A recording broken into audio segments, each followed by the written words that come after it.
Médecins sans frontières a suspendu une opération de sauvetage de migrants venant d'Afrique en mer Méditerranée.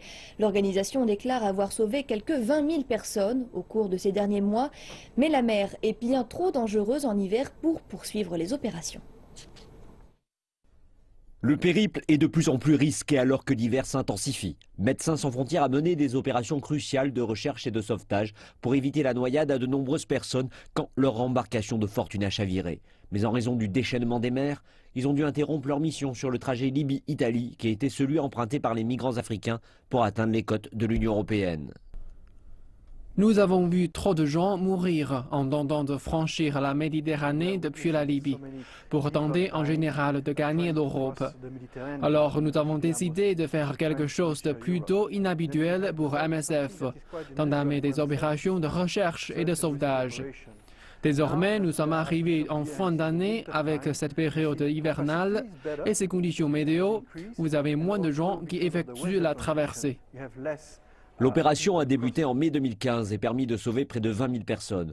De nombreux réfugiés et migrants empruntent désormais une route plus sûre des côtes turques vers les îles grecques, où le franchissement n'est que de quelques kilomètres. MSF insiste que fournir des canaux légaux de migration vers l'Europe est la seule manière d'éviter toutes ces vies perdues en mer. L'agence frontalière européenne Frontex est désormais la seule responsable pour la coordination des opérations de sauvetage en Méditerranée, grâce au recours aux capacités navales des États membres de l'Union européenne. Un travail salué par les organisations d'aide qui indiquent que le support financier doit se poursuivre. Il est vital que ces ressources ne décroissent pas et aussi qu'une solution sur le long terme soit trouvée en se posant les bonnes questions.